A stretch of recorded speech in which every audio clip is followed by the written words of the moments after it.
Attention, attention, 236 Stories offrira 10 000 francs CFA à 10 familles tirées au sort pour la rentrée prochaine. Pour être éligible, il faut vivre au Cameroun, s'inscrire sur 236 Stories, envoyer un petit message à contact@236stories.net avec la preuve avant le 7 septembre prochain. Alors, qu'attendez-vous? Allez-y donc! Madame, monsieur, bonsoir et bienvenue sur 236 Stories, votre podcast hebdomadaire qui traite de l'actualité sociale, politique, économique, culturelle, actualité des réseaux sociaux tous les vendredis lorsqu'il est 20h, voire plus ça. Aujourd'hui, nous allons nous intéresser à des sujets de sport, d'éducation et de sécurité. En sport, Samuel Eto'o était aux Nations Unies lundi. Il a proposé de créer une carte magnétique, une carte biométrique pour le footballeur. Nous allons effectuer des analyses et des commentaires autour de cette initiative de Samuel Eto'o. En deux, toujours en sport, la non-qualification des Lions indomptables pour les Jeux Olympiques. Je pense que ce sont les Jeux Olympiques, voilà. Qu'est-ce qui n'a pas marché? Pourquoi est-ce que nos Lions n'ont pas pu se qualifier? Nous allons aussi essayer de répondre à cette question pendant notre podcast. Et en éducation, le mouvement OTS qui fait des choux gras et qui fait parler de lui-même dans toutes les plateformes numériques, LinkedIn, Telegram, dans tout Facebook, Instagram, partout. Voilà, le gouvernement a décidé de prendre des mesures nécessaires pour en finir avec la grève des enseignements qui paralysent le pays. Et en sécurité, au Cameroun, le gouvernement menace de poursuivre ceux qui incitent au coup d'État ici au Cameroun. On se pose bien la question de savoir pourquoi ces mesures strictes, qu'est-ce que le Cameroun craint? Voilà, c'est autour de ces sujets que nous allons nous entretenir ce soir. Et pour cela, je serai accompagnée de Joe, de CW, d'Olivier. Nous allons dérouler le tapis rouge parce que comme nous le faisons d'habitude, nous déroulons toujours le tapis rouge à ceux qui nous ont manqué et à ceux qui sont nouveaux. Donc voilà, c'est ce soir, Olivier et Joe sont mes invités d'honneur, mes podcasteurs d'honneur. Bonsoir, un bonsoir particulier à vous les gars. Bonsoir. Bonsoir Bonsoir, Joe. Je commence par lui parce que bonsoir à tous les copanélistes. depuis la fête du Ramadan, c'était la fête du mouton du Ramadan, je ne sais plus trop quoi. Tu nous as Je suis par- manqué. je suis parti avec le mouton, je suis jamais revenu. Oui, Donc, oui. bonsoir à tous les copanélistes. Bonsoir, bienvenue à CWK. Mhm. Merci. Bonsoir Olivier. Et voilà. Et je commence à être habitué au tapis rouge parce que je fais du clignotant, mais voilà. C'est pas, Mais ce qui nous intéresse, c'est quand même la plus-value que tu apportes à nos podcasts. Parce que lorsque tu es là, nos podcasts sont vraiment musclés, hein. Même Francis Ganou, le muscle de Francis Ganou ne voit même pas le carreau, hein. Parce que vraiment, on essaie d'apporter la contradiction et parce qu'en face, il y a des gars qui sont super forts et qui veulent nous faire croire parfois que tout est blanc. Ou voilà. parfois tout est noir. Voilà. Il faut apporter la contradiction et la nuance des fois. Mhm. Merci beaucoup. Olivier, bonsoir. Tu as aussi ton tapis rouge, Olivier. Bonsoir, tu nous as manqué. Bonsoir NBD, bonsoir à toi Dio. Je te déroule encore une fois le plus tapis rouge parce que moi j'ai été clignotant juste après toi, mais je pense qu'on va apporter un peu plus aujourd'hui pour 247 Stories et je continue toujours à dire aux fidèles auditeurs et followers de 247 Stories de s'abonner massivement, de suivre les podcasts. Et Mhm. un gros bonsoir à CWK. Et bonsoir à toute la team, hein. Mhm. Ok. Bonsoir à tout le monde, c'est bonsoir à CWK, bonsoir à toi, comment tu vas, comment tu as passé la semaine, comment se porte Douala, comment va le boulot, tout. C'est-à-dire, je suis le seul gars à qui il a fallu 4 ou 5 questions alors que les autres ont eu leur entrée à suite tapis rouge. Bon, comme moi je suis à ma banda dans les On est déjà moustiques, habitué, non, on est déjà habitué, dans la les coupure auditeurs d'énergie sont de déjà Douala, habitués je à ne ta mérite pas de voix. tapis rouge. Bonsoir Voilà, à toute la je te communauté déroule alors du le tapis 137 rouge. Story. D'accord, merci pour le tapis rouge qui m'est déroulé. C'est justement Voilà. ce qu'on veut en fait.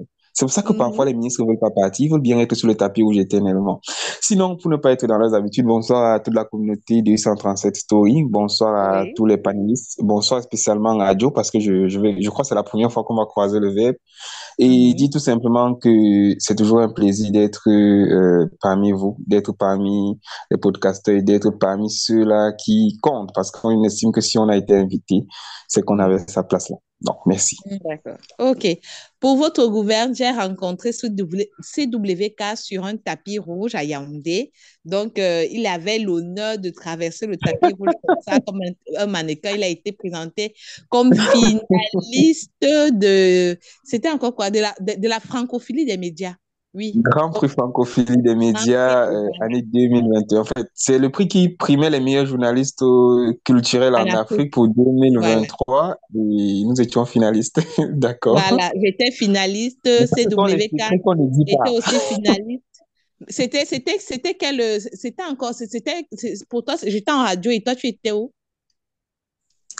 Meilleur journaliste Catégorie presse, meilleur journaliste presse digitale. presse Mais j'ai digitale. fait les Ah, quatre, ok. je connais les quatre médias pour avoir travaillé dans les quatre, donc j'ai une idée. D'accord. OK. Moi, j'étais en catégorie radio. CWK était en catégorie presse digitale. On a fait notre rencontre sur le tapis rouge. C'était au Palais de Congrès de Yaoundé. C'est vrai que bien avant, on était aussi dans d'autres ateliers de formation. On a pu se rencontrer et puis j'ai rencontré cette merveilleuse personne que j'ai invitée sur 236 stories. Alors, sans toutefois tarder, nous allons commencer avec le premier sujet.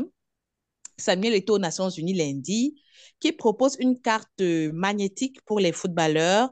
Et bon, je pose la question comme ça à Joe hein, ce soir, de savoir ce qu'il en pense. Est-ce qu'il a écouté le discours de Samuel Eto'o et quelle sera la plus-value de cette carte magnétique dans le monde footballistique africain, si je peux dire ça. Pour les Africains, pour les footballeurs africains, quelle sera la plus-value de cette carte pour la vie d'un footballeur africain? Joe, est-ce que tu peux nous répondre? Bah, j'ai vraiment pas suivi cette actualité. Je sais qu'il était invité pour parler des conditions du football et des footballeurs africains aux Nations Unies. Mhm, Et comme dans son habitude, Eto'o, il portait des grands combats. Je crois que voilà, cette carte magnétique ne pourra apporter que beaucoup de traçabilité au niveau mhm, des jeunes footballeurs, empêcher mhm, qu'il y ait des fuites, qu'il y ait des filous dans le domaine, parce que le mhm, domaine de foot est plein de rapaces mhm, des entraîneurs aux agents de joueurs jusqu'aux parents. Voilà, il faut mhm, protéger tous ces gamins qui arrivent parfois à éclore à la fleur de l'âge et une mhm, carte magnétique ne leur ferait que du bien pour avoir cette mhm, traçabilité et éviter qu'il y ait pas mal de fraude. Parce que mhm, beaucoup de jeunes Africains parfois se retrouvent dans parfois des championnats exotiques ou parfois dans d'autres championnats où ils n'arrivent mhm, pas vraiment à exploser parce qu'à la base, il y a eu du faux et il y a eu beaucoup de faux dans leur parcours. Et mhm, voilà, je pense que ça n'est pas apporter que de la traçabilité pour ces jeunes footballeurs et leur mhm, permettre d'exploser au meilleur, d'exploser sainement. Voilà, mhm. pour une gestion saine, je crois. Oui, merci. Et là, j'ai écouté, j'ai pu lire l'article de Martin Camus-Mime au sujet de cette proposition de Samuel Eto'o aux États-Unis qui disait qu'il a raconté quand même deux histoires qui étaient vraiment tristes à écouter, un peu dans ce que tu étais en train de dire tout à l'heure, donc du genre, il y a des filous qui sont, qui s'intègrent hein, facilement dans le monde du football. Les soi-disant managers, les familles qui se concertent, les familles qui donnent des millions pour, à un manager pour faire voyager leur enfant, qui leur promet le rêve, mais arrivé peut-être dans le pays, on vous abandonne, on vous laisse livrer à vous-même, vous vous débrouillez. Mais quand peut-être vous avez la possibilité de rentrer dans vos pays d'origine, les mêmes joies même qui souffrent en Europe ou bien dans d'autres pays du Maghreb, ça peut être en Égypte, ça peut être au Qatar, au Qatar, il a parlé de ce genre de pays, Égypte, Tunisie, Qatar, Maroc. quand ils arrivent là-bas et qu'ils ont même la possibilité de rentrer gratuit, d'un billet d'avion gratuit pour rentrer, ils ne rentrent pas parce ils disent que, ils nous avouent que la famille a cotisé, maman braise le poisson, maman est femme de ménage, c'est mon héritage qu'elle m'a donné pour que j'arrive ici pour me battre. Elle m'a dit, mon fils, va te battre. Donc, je ne peux pas rentrer parce que le quartier va se moquer de moi. Tout le monde sait que je suis en bain. Mais là, c'est une histoire qui m'a fait vraiment, qui m'a fait mal. Mais la question que je vais poser là à Olivier, c'est celle de savoir, c'est vrai, euh, ces cartes biométriques vont apporter de la traçabilité, c'est vrai. Mais en quoi est-ce que la carte que propose Eto aux Nations Unies va aider les joueurs qui sont qui vivent le cas de l'histoire que Camille a raconté sur sa page Facebook. Euh, Merci NBD de m'avoir passé la parole. Oui. L'histoire tout à l'heure relatée par toi, bien que je ne l'ai pas lue, mais je suis quand même, je dirais, un peu bien placé parce que j'ai vécu ce type d'histoire dans Mhm, dans ma propre vie et puis mhm, dans la vie des proches que je connais parce que dans ma toute jeunesse, j'aimais le football. mhm. On parle ici de cartes biométriques. On sait que la biométrie, c'est les données personnelles, les données d'une personne qui vont Oui. permettre à ce que cette personne soit fichée et de manière numérique. Nous savons que nous sommes dans un monde digitalisé et ce qui fait que, passant par la biométrie, la FIFA pourra, en un seul clic, de l'autre côté du monde, vérifier si tel est joueur ou bien tel n'est pas joueur. Et Ouais. toi, plus axé ton propos ici sur l'évasion des joueurs africains, qui représentent un pourcentage élevé déjà du côté des championnats, des grands championnats européens. Et il pourrait être celui-là qui pourrait apporter un changement quand on voit la souffrance des joueurs actuellement. Un joueur quitte ici, il arrive par exemple dans un championnat, le championnat par exemple thaïlandais. Je ne dis pas qu'il est mauvais, certains réussissent là-bas, mais le plus souvent dans ces championnats-là, du côté du Moyen-Orient, de l'Afrique du Nord, les pays un peu maghrébins, il y a ces joueurs-là à 50% souvent ne parviennent pas à s'en sortir, comme ceux qui sont, par exemple, du côté de l'Europe s'en sortent. Souvent, c'est le fait que à la base, on n'a pas suivi ces mineurs-là qui sont partis. Ils sont livrés à eux-mêmes. On ne sait pas, c'est par là-bas que certains deviennent, acquièrent souvent le statut de Mhm, footballeur. Alors qu'il voudrait faire en sorte que, dès la base ici au Cameroun, dès la base dans les pays africains, on puisse déjà savoir que tel dans sa jeunesse, même s'il a 15 ans, c'est pour ça que toi a parlé de relancer les championnats pupilles, minimes, juniors dans chaque club pour pouvoir suivre cela et faire en sorte que les rêves deviennent réalité.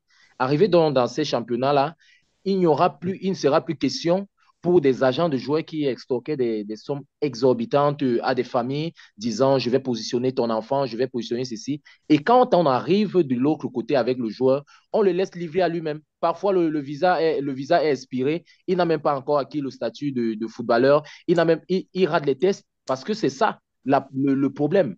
Le problème ce matin, ce que Kamim Nim disait, c'est le fait que quand un joueur va faire, par exemple, les tests de l'autre côté, il est possible que le joueur puisse rater les tests. Il va donc falloir que le joueur soit réintroduit dans un autre pays ou bien revienne au pays avec son statut de footballeur, chercheur de grands clubs, mais de ne pas rentrer en tant que migrant, parce que c'est ce qui est souvent le cas. Donc, à la base, et que voudrait bien faire, moi, je félicite ce geste-là. S'il y a une carte biométrique du joueur, ça va permettre qu'on puisse suivre les enfants et maintenant avoir le statut de joueur. Et suite aussi à cette histoire où on parle de l'âge des Africains, les joueurs pourront être suivis, suivre l'évolution de leur âge. Quelqu'un arrive en Europe et c'est là-bas qu'il commence à avoir 15 ans parce qu'il veut signer alors que c'est un papa déjà de 28 ans. Vous voyez, c'est un peu mhm. ce genre de problème qu'on voudrait éviter et faire en sorte que les footballeurs à l'origine vivent leurs rêves de manière concrète. Bon, c'est ce C'est que je très peux dire. bien. C'est-à-dire que tu as apporté de la lumière dans cette affaire. Je n'arrivais pas à comprendre parce que je n'avais jamais vécu ce genre de problème, de situation délicate. Bon, je vais poser aussi la même question, hein. Que penses-tu, hein, CW, que penses-tu de cette initiative de Samuel Eto'o en tant que journaliste? Quelle analyse peux-tu apporter à ce discours qu'il a prononcé aux Nations Unies lundi? Déjà, merci pour la bonne question. Je veux dire tout simplement que Samuel Eto'o, en sa qualité de président de la Fédération camerounaise de football, a eu l'occasion de toucher du doigt une situation qui vraiment n'est pas unique pour le seul Cameroun. C'est une situation qui touche pratiquement toute l'Afrique noire. On serait allé un peu plus bas même pour joindre ma parole à celle plus bas, pour voir un peu les classes minimes, pour comprendre comment, par exemple, par exemple, d'un club de football comme Le réseau le football émerdique de ton Boissy ou bien côté, hein, pour essaye un peu l'Académie, ça. de mieux te positionner. C'est vraiment. De ton côté, le réseau est merdique. Essaie un peu de trouver une meilleure position CW. Allô? Allô? Quelqu'un m'entend? Moi, je t'entends parfaitement. Nous, on t'entend. Je crois que c'est le cas Mhm. d'Olivier aussi. Ouais, Olivier, tu entends? je t'entends Ouais. NBD. Donc, CW, je pense CW est en il est parti, le difficulté. réseau n'est pas bon chez lui là. Oui,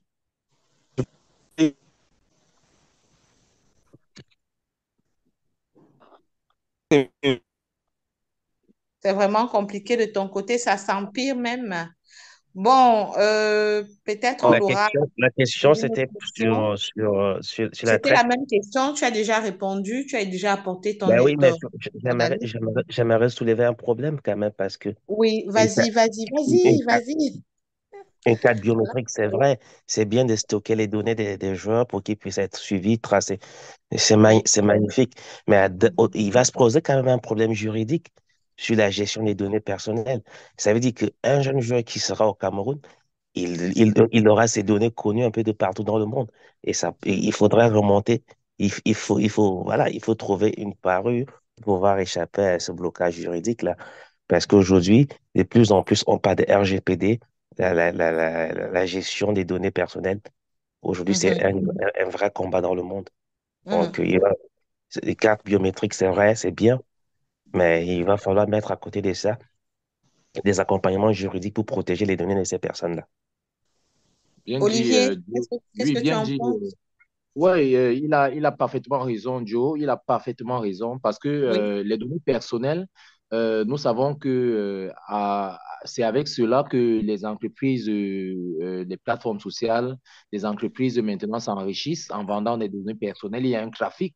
Il y a un haut trafic, c'est un trafic qui est vraiment très, très répandu, qui est déjà au même titre que la drogue et tout cela, des entités, des délits partout dans le monde. Donc, il va Le falloir, hacking, je- le hacking oui, sur Internet, oui, si un quelqu'un peu? vole tes données personnelles, ça veut dire qu'il peut voler ta vie et il peut se Oui. faire une vie derrière toi. On en a vu des vertes et des pas mûres dans ce monde-ci Mhm, avec tes données personnelles. Donc, Eto, je pense dans son allocution, il parlait de cela, qu'il va mhm, falloir trouver où loger ces données. On appelle ça mhm. la base de données. Stocker cela au niveau de la FIFA ou bien quelque part dans le monde. Mais je pense que tout est déjà pensé en amont et on va confier cela. Il y a des entreprises spécialisées dans le stockage de données et la parade juridique sera trouvée certainement, je pense. D'accord. Merci pour ton éclaircie, Joe. Merci pour ta brillante intervention, Olivier. Là, on a un souci. Les Lions indomptables ne sont pas qualifiés pour les Jeux olympiques. On se pose bien la question de savoir qu'est-ce qui n'a pas marché pour que nos Lions, qui ont quand même brillé par leur parcours, se heurtent à cette mauvaise nouvelle vers la fin, hein. Bon, Joe, explique-nous un peu si tu as vu le match et essaie un peu de nous dire ce qui n'a pas marché. Ta question, c'est si elles se sont qualifiées pour les Jeux Olympiques. Je dirais que tu es Non. trop optimiste. Vu le niveau de ces Jeux-là, je pense que tu es dans le rêve même. Elles ne se sont pas qualifiées pour la CAN. La Coupe d'Afrique Ah des Nations, oui, c'est même pas les pour Jeux. la Coupe d'Afrique des Nations, oui. C'est même Pour la pas, CAN. c'est même pas les Jeux Olympiques. Oui, merci. Donc, Merci. Ah, voilà. ah. Je ne sais pas. Oui. C'est Chicharito qui disait la fois passée que, lors d'un débat, que Mhm. Eto'o est en train de tout remettre à zéro pour Oui. pouvoir remettre le football sur le droit chemin. Mhm. Franchement, là, nous sommes au niveau zéro du football. Nous Mhm. sommes vraiment au niveau zéro. Et Mhm. j'espère qu'on pourra repartir de l'avant parce que on est bloqué un peu de partout. Ça ne marche pas Oui. chez les seniors, ça ne marche pas. On a eu une Mhm. qualification à la Coupe d'Afrique en jubilant un match contre l'Ouganda, le Cameroun, mon Dieu. Le Cameroun qui revient à jubiler une victoire contre l'Ouganda. Le Ça veut Non, dire que nous c'était Burundi, sommes contre, le Burundi, c'était le contre Burundi, le Burundi. euh, le le Burundi. Burundi, voilà. Bon, Mhm. c'est des équipes classées de la même façon. Le Oui. Cameroun qui en revient à jubiler une victoire contre le Burundi dans une poule de trois où il y a le Cameroun, la Namibie et le Burundi. Le Cameroun parvient à se qualifier parce que le Mais Kenya a été éliminé. on dit souvent qu'il n'y a plus de petites, il n'y a plus Mais non, de non, non, petits non, pays non, de non, non. football, hein, c'est les petites Mais nations non, de football.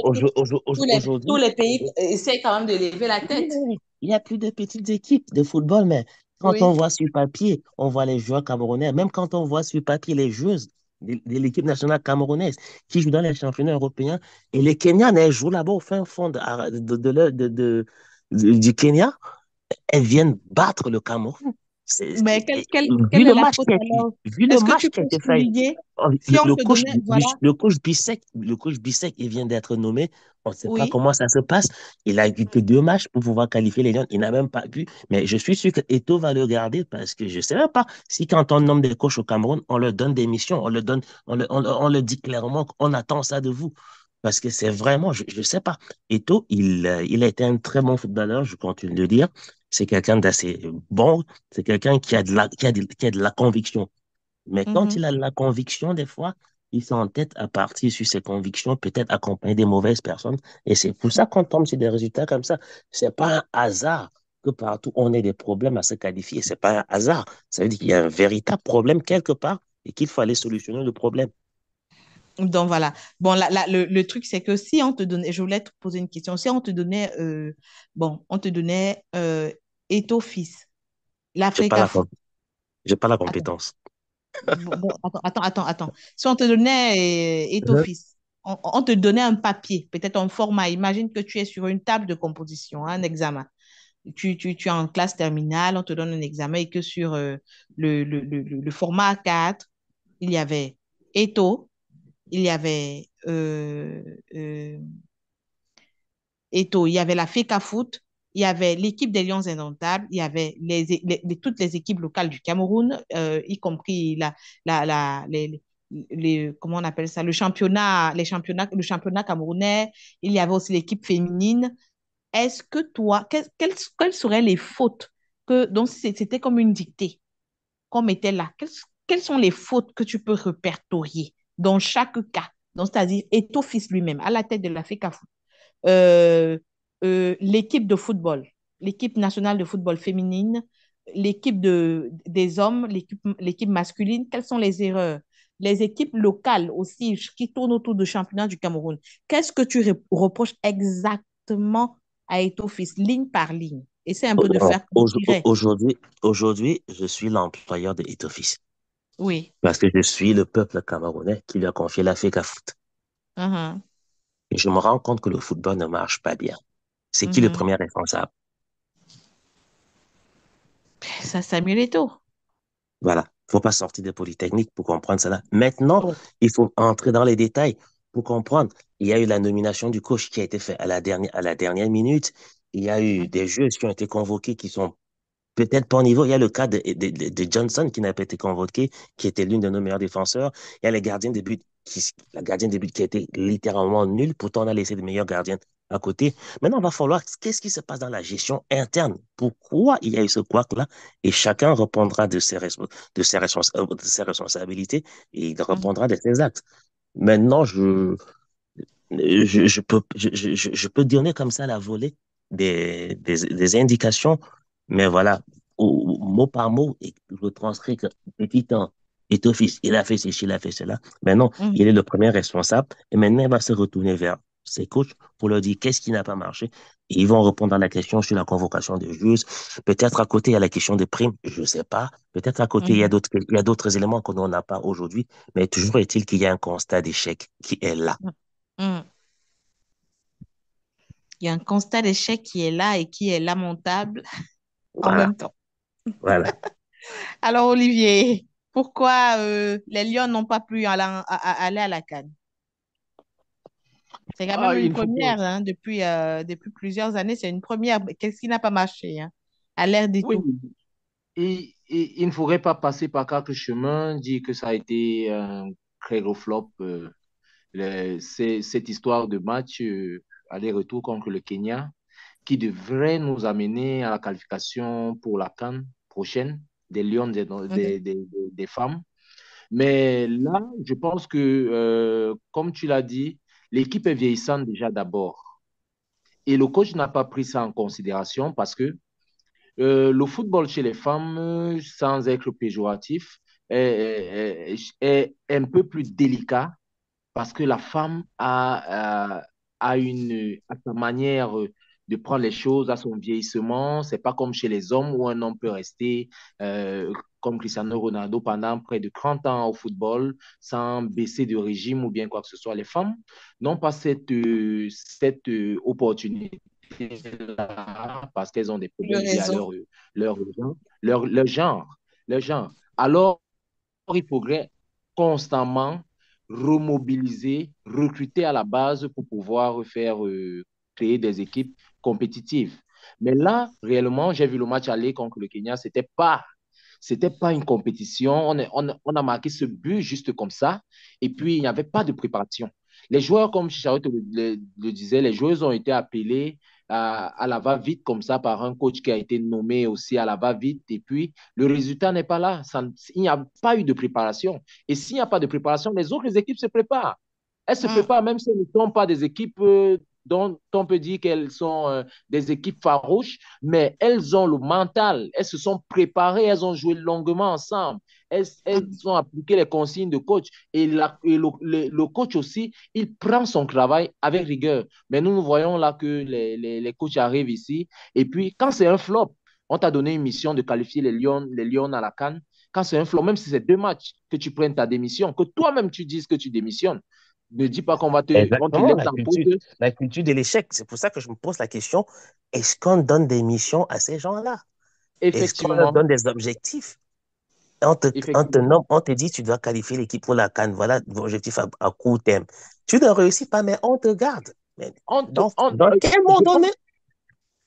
Ouais, je pense que c'est là le véritable flop de notre gestion calamiteuse. Ça part du football et puis ça entre dans l'administration. Tout le Cameroun est géré comme ça, hein, parce qu'on veut toujours faire, je ne sais pas si c'est du copinage ou bien de quoi que ce soit, garder celui qui est mon ami en tant que coach alors qu'il n'a pas la compétence nécessaire. Il faudrait accepter que j'ai pas pu amener ma mission à bien, alors je laisse le flambeau à une autre personne qui a peut-être cette Cette fougue-là de pouvoir aptitude. reprendre, Mhm. voilà, de pouvoir reprendre les choses. Et puis, le Cameroun féminin, l'équipe du Cameroun au féminin est en train de vivre ce que les autres équipes vivent, hein. Les autres équipes, par exemple, l'équipe masculine a eu son temps de gloire. Et Mm. l'équipe masculine a encore un peu cette étincelle-là, mais ce n'est plus du tout aussi ça. Parce que le même problème qui est en train d'arriver aux femmes actuellement, c'est le même Mm. problème qu'on est en train de voir chez les hommes. On n'a plus cette équipe-là, on n'arrive plus à faire des matchs. Quand on regarde le match du Cameroun contre le Burundi, c'est vraiment lamentable que le Burundi et le Malawi essayent de Namibie. tutoyer le Cameroun. C'est pas possible ça. Dans d'autres pays, on ne laisse pas cela se faire parce qu'on a notre orgueil. Et l'orgueil aussi va avec le nombre de victoires, le statut de l'équipe. Vous voyez, on a chuté au classement FIFA, nous sommes derrière, alors que dans le temps, on sait que le Cameroun est une grande équipe de football. Alors, je pense que au niveau de la gestion de la FECAFOOT, il devrait On a prendre des progressé, mesures Olivier. nécessaires. On a progressé d'une place. Une Non, place ou même deux, si je... on a progressé d'une flamme, mais moi, je prends toujours ça comme un décalage Olivier, parce que nous sommes Olivier, toujours en Olivier bas. veut dire on a chuté de 15 places pour progresser d'une. Oui, Oui. on a littéralement chuté et notre équipe n'est plus l'équipe là. Il faut voir maintenant, je dis ça de manière comique comme ça. Maintenant, quand tu regardes le match du Cameroun, il faudrait que tu aies une bonbonne d'air à côté parce que tu peux faire un AVC carrément. Donc, Ah ben, Ben, je pense attendons voir un peu si le match du Cameroun contre le Sénégal, je pense en octobre prochain, ne va c'est pas un match, peut-être faire pousser le Cameroun un peu plus... c'est un match sans enjeu, c'est un match amical. Le C'est un match où on match aurait pu amical, se mais qualifier, même les le matchs match où on amicaux aurait pu se qualifier, où on attend des objectifs dans les clairs. critères de classification Oui, des mais équipes. le classement FIFA aujourd'hui, il nous sert pas à grand-chose. Il aurait fallu qu'on soit dans les 5 premiers oui, avant, dans les avant, cinq premiers, avant les cinq premiers africains, effectivement, avant les tirages au sort, pour moi, éviter de tomber sur des gros. Maintenant, on moi va prendre, c'est sûr qu'on va j'ai un prendre un match, gros. j'ai un match qui est toujours qui est toujours calé dans la gorge, hein. Ouais. Parce que je me rappelle toujours de cette Coupe du Monde-là. J'étais vraiment un fervent supporter des Lions indomptables. Et puis, ce match contre, c'est la Serbie. Et c'est avec la Oui, Serbie qu'on a joué le deuxième match, oui, contre la puisqu'on a Serbie. fait, on a fait 3-3. Oui. Mais ça, c'est pas possible. Cette Serbie ne pouvait pas faire match nul avec nous. Ça a été c'est d'où est partie notre disqualification notre échec à la Coupe du Monde. Imaginez un temps soit peu on avait gagné ce match. On aurait peut-être progressé. Mais là, les Camerounais, c'est toujours un match de chance. On va dire que c'est un coup de chance, le cafouillage et puis le but ancré et tout ça. Alors que nous avons des joueurs qui jouent. Il faudrait que les coachs commencent à recruter réellement des joueurs qui peuvent apporter à l'équipe nationale et qui veulent vraiment donner, qui veulent se donner à cœur joie pour les victoires futures. Moi, je suis vraiment Ok. désolé, mais c'est un flop. Merci. Je suis très surprise de voir un Olivier et un Joe sur un plateau de 237 Stories qui font la table ronde. Comme quoi, la vérité n'a pas besoin la vérité n'est pas partisane. Ouais. Voilà, nous sommes en éducation. On aurait bien voulu que AC soit parmi nous ce soir. Elle est souffrante, mais elle vous envoie vos gros bisous. Elle aurait pu mieux nous expliquer ce qui se passe. Vous voyez vous ouvrez vos téléphones, vous entrez sur Instagram et toutes les pages les pages Internet, les plateformes digitales. Vous voyez les OTS partout, les enseignants qui pleurent, les enseignants qui se lamentent, les enseignants qui ont formé, qui se sont rassemblés autour d'une association OTS. On a trop souffert. Ouais. On a trop souffert, c'est ça? Oui, on a trop souffert. Oui, on a trop souffert. On a Ils trop sont réunis supporté, au on a sein trop de... attendu, on a trop supporté, on a trop On a attendu. trop supporté, oui, on a trop supporté, on a trop souffert, c'est même encore pire. Voilà, c'est un peu ça. Voilà, ils se sont réunis autour de ce syndicat-là, tous ensemble, hein, les enseignants de toutes les 10 régions du Cameroun qui pleurent, qui revendiquent leur argent et leur situation, les situations de précarité dans lesquelles ils vivent. Le gouvernement, dit-on, a décidé de prendre les mesures nécessaires pour enfin finir avec la grève des enseignants qui paralyse l'éducation des enfants aujourd'hui parce que l'école est biaisée. Nous sommes en plein début de rentrée scolaire. La rentrée scolaire qui commence comme ça avec des grèves, c'est pas bon. Est-ce que tu peux nous rappeler, Olivier, quelles sont les résolutions que le gouvernement camerounais a pu prendre pour pouvoir remédier à la situation des OTS, des enseignants? Déjà, jeudi, hier, il y a eu une conférence gouvernementale avec une, Olivier? une panoplie de ministres qui étaient là. Mhm, 7 ministres, je pense.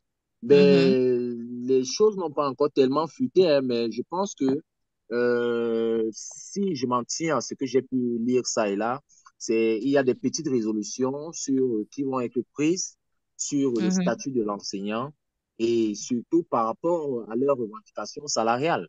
Parce que, en principe, ce mouvement de grève-là part du fait que les enseignants sont lésés, ils ne sont pas payés de leurs droits. Tu fais par exemple 5 ans, voire on a vu Mhm. une enseignante qui pleurait sur les réseaux sociaux, qui Oui, elle disait a qu'elle a pleuré. fait 10 ans de son temps.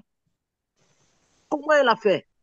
Comment est-ce possible que un enseignant, une personne qui dispense le savoir, puisse faire 10 ans sans salaire?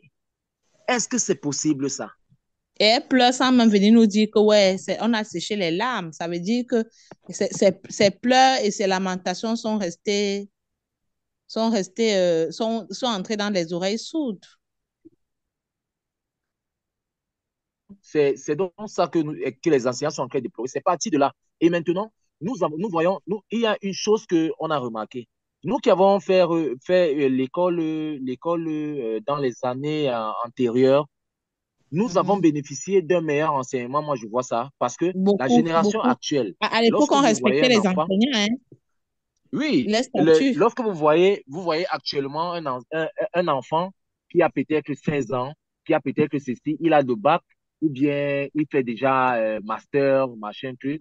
Et puis, le français laisse à désirer. Il y Mhm. a un relâchement. Les enseignants, déjà, ne prennent plus à cœur leur travail parce que tout est un melting pot. On ne suit plus le statut d'enseignant. Il n'y a plus de vérification. Maintenant, les enseignants sont ancrés même dans des gangs et tout ça. Donc, tout ça n'est pas contrôlé et ça touche toute cette société-là. Et je pense que le gouvernement devrait faire des efforts de voir ce côté-là parce que les enseignants se plaignent aussi du fait que Mhm. ils sont des fonctionnaires au même Mhm. titre que ceux du secteur Du privé. secondaire.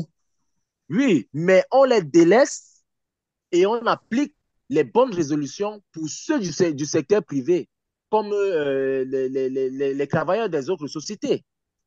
Mais eux, on les délaisse, alors que ce sont eux qui forment ceux qui vont travailler dans le futur, ceux qui vont faire évoluer le Cameroun avec des créations et tout ça. On Mhm. ne devrait donc pas laisser à la base pour pouvoir aller teindre le haut et laisser le bas en train de moisir. Et je Mhm. pense que les enseignants ont raison et le gouvernement doit prendre les mesures nécessaires pour pouvoir résorber ce problème qui ne fait que prendre de l'ampleur parce que là, ils sont unanimes, ils sont déterminés et, et, et les qui en pâtissent, ce sont nos enfants qui en pâtissent. La rentrée est Mhm. boycottée et puis on a vu des élèves de certains établissements qui étaient oisifs, qui sont avec des couvertes et maintenant, ça va faire en sorte que quand les enseignants ne sont pas là comme ça, ce sont des élèves récalcitrants, des élèves vandales qui vont prendre le pouvoir dans des salles et commencer à faire grandir le phénomène de la drogue, de la délinquance et de tout ça. Mhm. Et un problème ne vient jamais seul. Il faudrait que la fumée qui est en train de monter puisse être éteinte par le gouvernement maintenant avant qu'il soit trop tard. Parce que le Mhm. Cameroun, je sais, c'est un pays qui attend toujours la dernière minute quand ça a déjà cuit, comme on dit ici au Cameroun, pour pouvoir prendre le taureau par les cornes. Wow. Merci. Joe, que penses-tu de la, penses-tu vraiment que le gouvernement camerounais va prendre des mesures pour remédier à cette situation des OTS? Bah, encore que les enseignants, ils demandent pas grand-chose. Oui. Parfois, dans leurs revendications, ils ne demandent que juste leur salaire. Certains ne C'est tout. demandent que parfois leur salaire. Ils se disent, je vais passer tel nombre d'années, je n'ai pas été payé, je n'ai pas eu d'avancement. Ils ne demandent pas l'extraordinaire, ils demandent ce qui est prévu par des textes. Mhm. Ils ne demandent pas une augmentation exponentielle du salaire. Ils Mhm. demandent que ce qui est prévu dans les tests. Et quand on Mhm. voit que la prime de rendement d'un enseignant au Cameroun, il est de combien parfois? J'ai des amis enseignants, il y en a des amis qui ont touché 5250 comme prix de Mhm. rendement trimestriel. Oui. Pendant que la garde-robe d'un ministre, par mois, il lui faut parfois 3 millions pour sa garde-robe, 1 million pour son carburant. On Mhm. voit bien où on a mis notre niveau d'éducation. Oui. Et c'est lamentable, ces gens à qui on confie notre éducation. On voit que nos parents nous racontent qu'à l'époque d'Aïdjo, mais les enseignants étaient choyés. Ils étaient choyés, ils étaient super bien payés. Et pourquoi, qu'est-ce qui explique le fait que la tendance est à l'inverse aujourd'hui? Mais je ne sais pas, mais c'est le Cameroun qui est comme ça, c'est le Cameroun. Il y a un sage chinois qui disait une phrase tellement puissante, et je pense qu'aujourd'hui au Cameroun, on est en plein là-dedans. Il disait ceci: Mhm. si vous voulez détruire un pays ennemi, inutile de lui faire la guerre sanglante qui pourrait durer des décennies et coûter cher en pertes humaines. Il suffit de détruire son système d'éducation et d'y Oui. généraliser la corruption. Mhm. Ensuite, il faut attendre 20 ans et vous aurez un pays constitué d'ignorants et dirigé par des voleurs. Je crois qu'on n'en est pas loin. Je crois qu'on n'en est pas loin. Aujourd'hui, quand on tue le système éducatif, l'enseignant fait partie. C'est un maillon fort du système éducatif. On a beau avoir des meilleurs programmes au monde. Tant qu'on n'a pas des enseignants qui ont de la conviction, qui ont de la vocation et qui aiment ce qu'ils font, on aura un système éducatif boiteux. Et à ce Oui. moment-là, on va produire des ignorants. Et comme la corruption est généralisée au Cameroun, ben, on aura un pays d'ignorants dirigé par des voleurs. Oui. Waouh, c'est pas possible.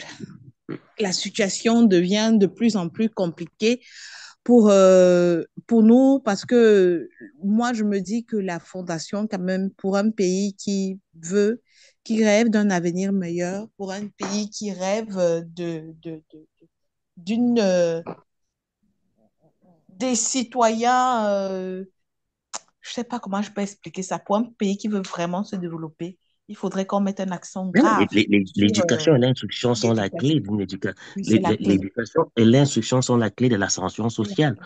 Oui. Aujourd'hui, qu'est-ce qui fait qu'un enfant de pauvre peut espérer une meilleure vie demain? Il n'y a que l'éducation et l'instruction. Ça passe par là. Mhm. Oui, c'est Ça passe ça. par là. Quand il va à l'école, il ramène des meilleures notes. Il aspire à être médecin, à être chercheur, à Mhm. être ingénieur demain. C'est comme ça que l'ascenseur, il monte dans l'ascenseur social et comme ça qu'il Mhm. pourra changer la vie de plusieurs personnes derrière. Mais quand Oui. vous allez même visser ces systèmes-là, on bloque l'ascenseur social et comme ça, l'écart sera grand et on va produire. L'écart entre les riches sera grand parce que d'un côté, on aura des gens qui Oui. sont plongés dans la corruption et de l'autre côté, Mhm. on aura l'extrême pauvreté et l'extrême richesse qui vont se côtoyer. Oui. Waouh. Et CWK, nous étions en train de parler du mouvement OTS, des enseignants, le gouvernement camerounais qui a pris des mesures pour pouvoir remédier à toutes, Je veux dire les non, mesurettes. répondre, hein, répondre à toutes leurs revendications. Est-ce que tu penses que les mesures qu'ils vont prendre seront efficaces? Est-ce que tu penses réellement qu'ils prendront les mesures? Parce que là, moi, je me dis qu'il s'agit d'un problème de mauvaise gouvernance parce que l'année dernière, ils ont parlé d'une certaine somme un montant qui devait être alloué pour payer les avancements, pour payer le rappel des enseignants, ce qui n'a jamais été fait. Les enseignants ont toujours continué à pleurer dans les réseaux sociaux. Et cette année, ils ont été vraiment stricts. Ils ont tenu le coup. Je n'ai jamais vu un corps de métier tenir tête comme ça au gouvernement. Ils n'ont pas lâché jusqu'à susciter l'attention du gouvernement. Mais là, on se pose toujours la question de savoir est-ce qu'ils auront gain de cause, hein, CWK? Penses-tu vraiment Alors, que le gouvernement va répondre à leurs attentes? ok, désolé pour le petit problème qu'il y a eu, mais sinon, je ne sais pas ce que les autres ont déjà dit, mais pour ce qui est de mon avis, je Oui. pense qu'on risque, au vu de la batterie de mesures qui a été prise par tous les instances gouvernementales hier pour Mhm. résoudre ce problème, je pense qu'on risque de patauger encore dans une navigation à vue. Je m'explique. Ils ont, dans leur communiqué conjoint hier, parce que quand même, il faut rappeler, on a l'impression que c'est un seul ministère. Peut-être on va dire les enseignants, mais les enseignants, c'est au minimum trois ministères d'abord. Quand on parle Oui. d'enseignement, ce sont les instituteurs, ce sont les professeurs au lycée, mais c'est également les enseignants, docteurs et professeurs à l'université. Ça fait déjà trois ministères. L'éducation Mhm. de base, l'éducation, l'enseignement secondaire et ensuite le ministère de l'enseignement supérieur. Ces Mhm. trois ministères sont reliés ensuite par le ministère de l'économie, parce qu'il faut bien, ou le ministère des finances, en fait, il faut bien qu'on les paye. Ils sont reliés encore par le ministère de la formation professionnelle, le MINFOPRA, et ici, c'est toujours eux qui sont reliés par le ministère du Travail. Si vous voyez l'ensemble, ça fait au minimum six ministères qui doivent se coordonner pour gérer Le ministère seulement de ce la corps de fonction métier, que je publique. rappelle. J'ai oublié la fonction publique. La fonction publique aussi. Oui, oui. Le MINFOPRA, le ministère de la fonction publique et de la réforme administrative, le MINFOPRA, justement, avec Joseph Lé. Ça revient juste à dire que, déjà, pour ceux qui ne le savent pas, les enseignants, c'est le corps de fonctionnaires le corps qui a le plus de fonctionnaires dans tout le Cameroun. Je Oui. rappelle bien. Et si on a pratiquement je crois que c'est près de 60% de peut-être la masse salariale en termes de fonctionnaires au Cameroun. Si vous avez pratiquement tous vos fonctionnaires qui se fâchent d'un coup et qui refusent de travailler parce que les enseignants, c'est pas seulement parce qu'il y a les plaies qui sont dans les ministères et qui ne sont pas à l'école, hein, il faut le rappeler aussi. Ils sont toujours enseignants, même s'ils ne sont pas en train de travailler les établissements. Donc, en fait, je fais ce bref rappel pour dire qu'il y a tellement de dossiers qui sont sur la table de ces différents ministères-là. On a parlé des avancements au niveau des OTS. C'était l'année passée encore. On était seulement au niveau de l'avancement et des paiements des 3 tiers, pardon, de leur salaire, de ce qui était de leur premier salaire. Bon, maintenant, le chef de l'État a fait un décret qui apparemment n'est toujours pas observé. Et c'est ce qui risque de se passer encore. Hier, ils ont fait état de 3800, un peu de plus de 3812 dossiers qui sont arrivés sur leur table. Ils auraient, je préfère parler au conditionnel, ils auraient résolvé près de 3712. Là, c'est pour ce qui est du ministère de l'enseignement, le ministère de l'enseignement secondaire. Mais les autres ministères, ils sont à près de 26 000. Vous savez, les chiffres au Cameroun sont toujours compliqués à gérer. De tout ce qui est ressorti hier, pour parler vraiment de manière triviale, je vais dire simplement qu'ils ont peut-être voulu calmer les enseignants jusqu'ici, mais pour les calmer, on sait clairement ce qu'ils veulent. Les enseignants ne sont pas en train de demander la lune, ils ne demandent que ce qui leur revient de droit. Ce qui leur est C'est dû, en fait oui. quand tu es enseignant, tu es en formation, ton salaire est censé être en train de passer. Et dès que ta formation de 3 ans ou de 5 ans, selon que que tu aies le DIPES 1 ou le DIPES 2 pour le cas du ministère de l'enseignement secondaire, dès que ton salaire est sorti, et dès que tu as fini ta formation, et comme aujourd'hui, je pense, aujourd'hui, c'est justement, ça tombe bien ce débat parce que c'est ce jour que les sorties de l'école normale d'il y a 5 ans, ceux qui sont entrés, ça fait 5 ans, sont en train de sortir. Et ceux-là, normalement, ils sont prêts à travailler déjà. C'est-à-dire, ils peuvent être affectés dès lundi dans n'importe quel établissement sur l'ensemble du territoire national. Et dès la fin du mois, à partir du 24 du mois, s'ils ont rempli tout le dossier au niveau de la fonction publique, ils devraient recevoir leur salaire. Seulement, ils n'auront pas ce salaire-là, ce qui n'est pas normal. Parce que ce que les enseignants reprochent justement au niveau du ministère du Travail, c'est que les autres corps de métier, même quand ils sortent, ils ont déjà leur salaire. Ils n'ont pas de problème, même problème que les enseignants. Pourquoi ça cloche chez les enseignants et pas ailleurs? Ce n'est que ça la demande des enseignants. Ça n'a pas l'air extraordinaire dans la mesure où c'est quand même c'est quand même leur salaire déjà travaillé. Ce n'est pas comme s'ils ne demandent pas la pitance à l'État, en fait. Ils demandent à l'État de payer la dette. Et l'État, malheureusement, traîne. C'est vrai que c'est beaucoup de milliards. J'ai oublié les chiffres en termes de montant, mais je pense que Je pense que c'est si 76 milliards par là, hein, si je ne me c'est trompe peut-être pas. même plus. Ça 76. devrait même être plus. Oui. Mais je pense que ce n'est pas quand même 76 milliards qui dépassent l'État. Le problème est on a déplacé la solution qui devrait être la plus simple.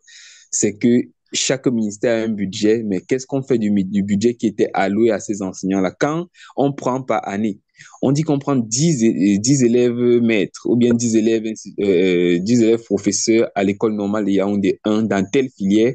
Ça veut dire qu'on sait que quand ils vont sortir dans 5 ans, ils vont travailler dans 10 écoles et ils ont déjà leur salaire qui est normalement planifié. Mais pourquoi est-ce qu'on ne leur donne pas ça? Ça, c'est la grande question en tout cas. C'est la grande question. C'est une question qui reste toujours ouverte, qui reste encore ouverte. On aurait pu ce soir inviter un enseignant. Peut-être on aurait eu plus d'éclaircies sur la question. Elle reste toujours ouverte. L'actualité continue.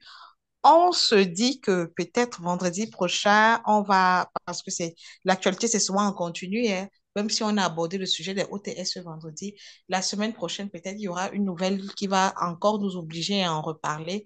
Donc, on attend la suite, hein, la suite de l'actualité. On ne sait pas comment cela va se dérouler, peut-être sur Facebook ou ailleurs, sur YouTube. On va voir des enseignants qui disent merci au gouvernement, merci d'avoir pensé à nous, merci de nous avoir, je ne sais pas, comme ça se passe toujours ici dans notre pays. En sécurité, alors, nous allons parler de sécurité plus qu'il s'agit de sécurité. Ces derniers temps-ci, l'Afrique est empreinte des guerres, des coups d'État. Dernièrement, c'était le cas du Gabon. Et puis, depuis que au Gabon, il y a eu un coup d'État, tout le monde a commencé a commencé à prophétiser un coup d'État au Cameroun. Les gens sont sortis, les gens ont fait des sorties. Quand je parle des gens, je parle des leaders d'opinion dans les réseaux sociaux, je parle des blogueurs, ils sont sortis, tout le monde a parlé, les gens ont parlé du Cameroun, pas seulement les Camerounais, mais d'autres pays en ont vraiment pas. Tout le monde a tourné le Cameroun dans tous les sens. Mais le gouvernement camerounais, voilà, face à tout cela, décide de poursuivre tout ce qui incite au coup d'État, hein, dans les réseaux. Je crois que c'est dans les réseaux sociaux. Et je pense que c'est le ministre de la Communication, René Emmanuel Sadi, qui a parlé de cela, je pense, il y a quelques jours. Donc, on ne doit plus ouvrir la bouche. Personne ne doit plus parler de coup d'État ici au Cameroun. Voilà, et je pose la question à CWK, c'est toi qui vas répondre à cette question. Hein. Est-ce que cette mesure, qu'est-ce qui incite, hein, bon, de quoi ont-ils peur? C'est la question que je devrais poser à CWK. Qu'est-ce qu'il y a? Est-ce qu'ils redoutent un coup d'État? Vraiment? Est-ce qu'on redoute vraiment un coup d'État? Qu'est-ce qui motive même d'abord les influenceurs à souligner, parce qu'ils parlent avec beaucoup d'affirmations, hein, qu'au Cameroun, un coup d'État pourrait arriver? Euh, NBD, en temps normal, j'aurais dit que, comme tout Camerounais qui a peur, je veux voir mes enfants grandir. Tu vois. Oui, oui, en Mais effet. je vais dire que peut-être on fait partie de la race de ceux qui ont compris qu'il faut ayant les arguments, mais surtout ne pas parler pour détruire, parler pour aller dans le sens de la construction. Je vais juste Mhm, prendre un ou deux cas comme ça. mhm, Il y a un grand frère qui s'appelle Saint-Éloi Bidoum, Saint-Éloi mhm, Bidoum, ouais, je crois que c'est ça le nom, sur les réseaux sociaux, vous pouvez regarder. Il a fait une publication un peu tendancieuse. J'ai même eu l'intention de dire, celui-là, il ne veut vraiment pas voir ses enfants grandir. Il a dit, vous ne voulez pas que l'on parle des coups d'État au Cameroun, mais en fait, le coup d'État a déjà eu lieu dans la mesure où lui, il pense de coup d'État, ce n'est pas seulement le seul truc que vous, les dirigeants ensemble, parlez de Paul Biya, il parlait des dirigeants, des gouvernants au niveau des ministres. Vous mhm, pensez coup d'État, vous pensez plus à un coup d'État militaire, mais intellectuellement, vous avez déjà réussi votre coup d'État. Vous avez réussi mhm, à faire croire que le président ne peut plus rien faire et que ce n'est que vous qui pouvez faire. Vous avez réussi un coup d'État scientifique dans la mesure où ce n'est que vous qui décidez et l'institution même qui est le chef d'État qui est en même temps la personne est très loin derrière. Ce n'est que sa signature qu'on voit et pas lui. Vous avez réussi en même temps, pas seulement un coup d'État scientifique, mais votre coup d'État allait même plus loin. Il est devenu intellectuel dans la mesure où même les productions écrites ou les productions de plusieurs personnes, vous faites l'effort de banaliser cela. Bref, mhm, il a essayé de dire quel est ce ministère qui ne peut sortir que pour la répression? Quel est ce ministère mhm, où, ce moment où on a l'impression que à chaque fois qu'on va parler de peut-être remaniement ministériel, il y a des ministres qui vont un peu gonfler le muscle entre guillemets pour dire, OK, mhm, moi je travaille bien, ne m'enlevez pas et tout ça. Alors, mhm, une manière de dire que ce qui est arrivé au Gabon et que toujours le même personnage, Saint-Edouard Bulon, a dit, c'est il appelle ça le vent, comme on a parlé de vent de ce printemps arabe, lui dit c'est le vent, oui, ce vent équatorial qui va peut-être arriver jusqu'à la vallée du Thème. Il dit non, ça ne va pas arriver dans la vallée du Thème. Ce n'est pas parce que ça a eu lieu au Gabon que ça arrivera au Cameroun. Et mhm, moi, personnellement, je doute fort aussi que ça ait lieu. Je voudrais plutôt m'attaquer aux propos du ministre de la Communication, en même temps porte-parole du gouvernement. Le Cameroun est un État quand même où on a beaucoup avancé en matière de gouvernance et en matière de liberté de la parole. De nos jours, Reporters sans frontières, qui est quand même l'une des institutions phares quand on parle de journalisme dans le monde, classe le Cameroun comme l'un des États, je vérifiais encore hier, l'un des États où nous sommes très, très mal classés en termes, je crois que c'est 130e ou 136e, avec actuellement au moins 3 journalistes qui sont incarcérés et certains qui seraient déjà morts. Le chiffre est mis à jour continuellement. Une Oui. manière de dire que si les journalistes que nous sommes, ou bien preneurs de parole sur la scène publique que nous sommes, on n'a pas le droit de dire certaines choses de peur d'offenser certaines personnes. C'est brimer la parole, c'est brimer la liberté, ou bien plutôt les libertés individuelles et collectives que l'on s'est données. Je ne pense pas que c'est un appel à l'insurrection si on donne son opinion. C'est pour ça qu'il y a toute une loi du 19 décembre 1900, je crois que c'est la base 0052 du 19 Oui. décembre 1990 qui permet quand même la liberté d'association, la liberté de parole aux Camerounais.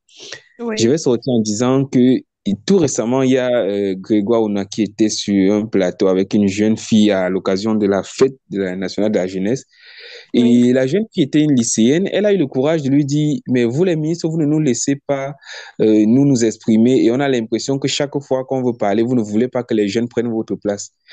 Et le ministre de répond. Allô? Ouais, CW est parti alors qu'il était en train de nous mettre le sucre dans la bouche. Effectivement. Ouais, et c'était même la...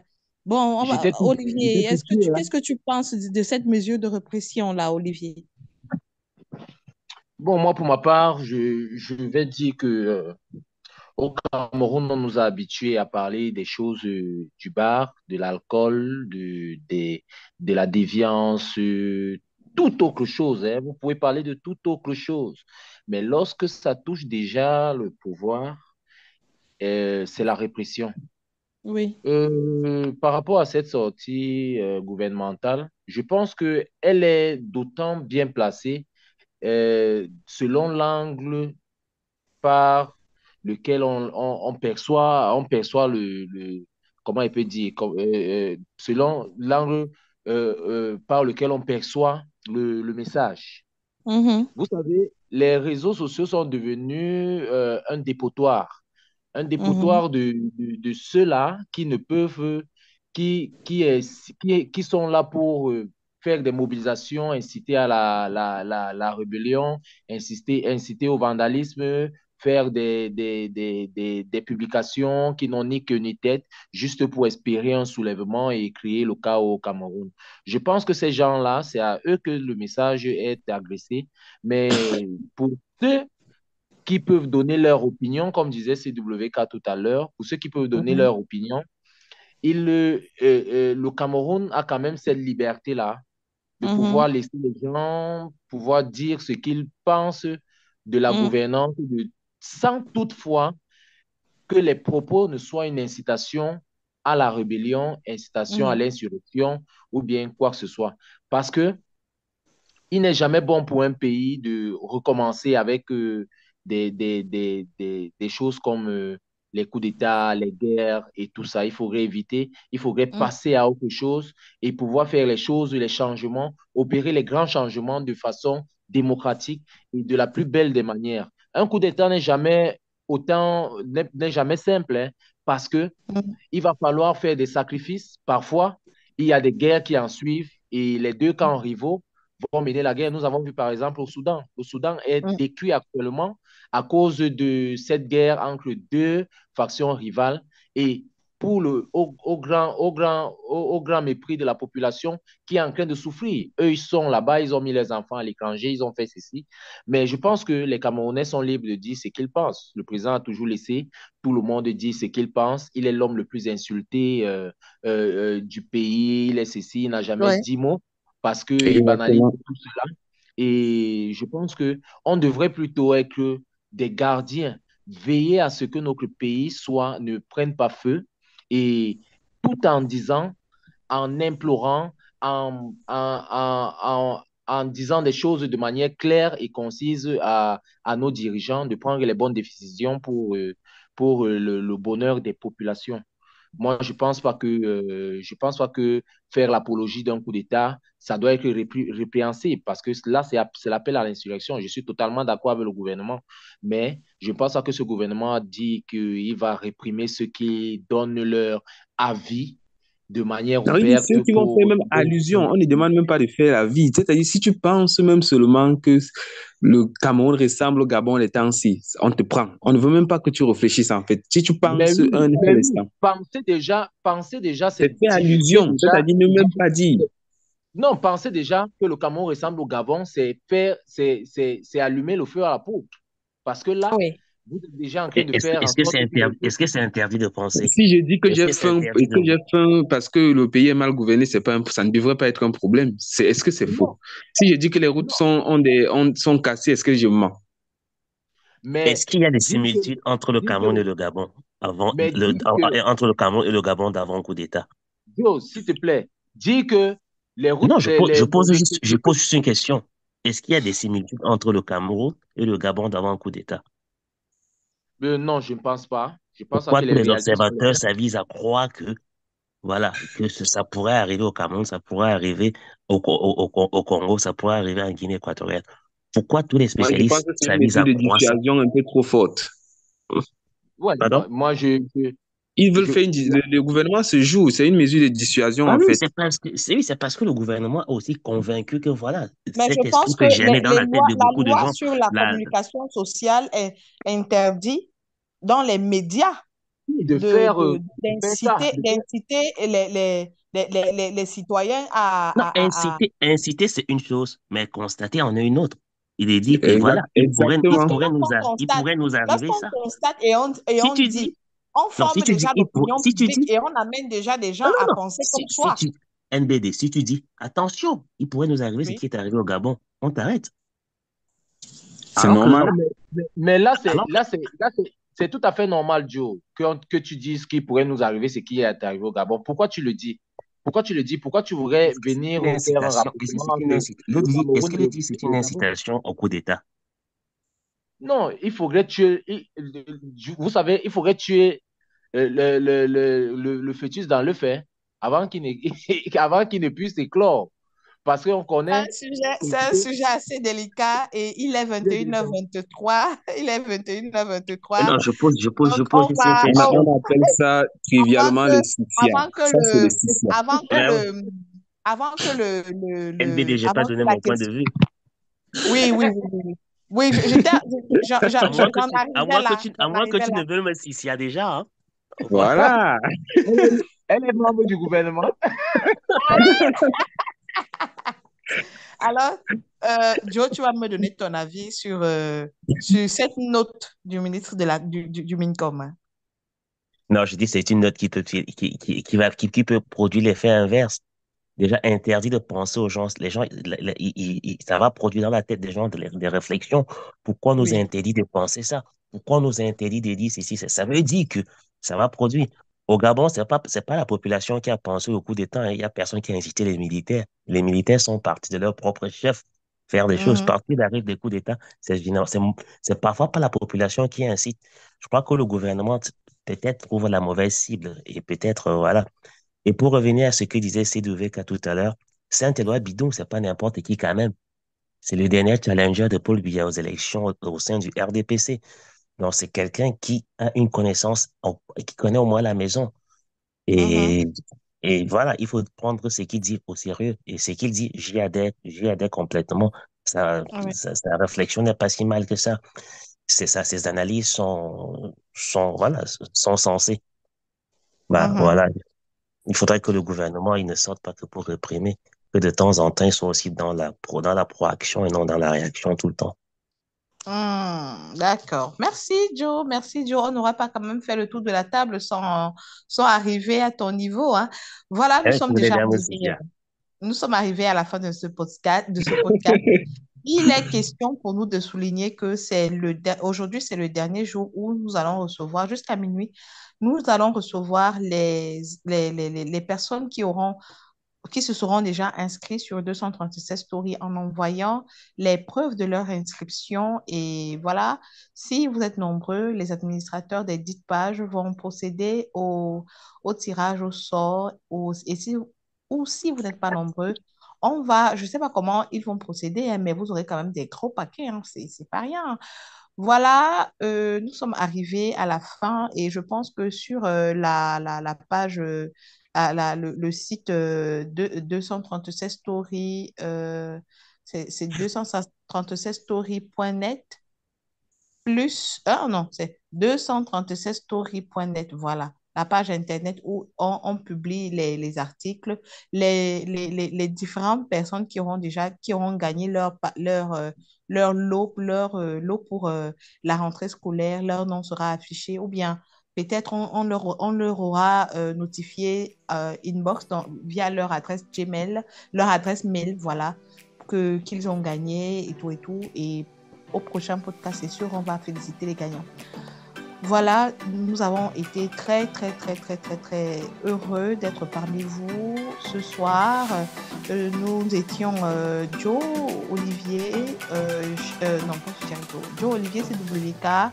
On vous a entretenu ce soir sur la carte biométrique qu'a proposé Samuel Eto'o lundi dernier aux Nations Unies. On a continué avec la question, le point d'interrogation. Pourquoi est-ce que les Lions n'ont pas pu se qualifier, les Lions indomptables, les femmes, l'équipe féminine n'a pas pu se qualifier pour la CAN. Et on a continué avec le mouvement OTS. L'État promet de prendre des résolutions et enfin nous avons parlé de cette note du gouvernement. Personne ne parle de coup d'État ici au Cameroun. On est en train de poser la question de savoir pourquoi on ne doit pas parler, pourquoi on ne doit pas alors dire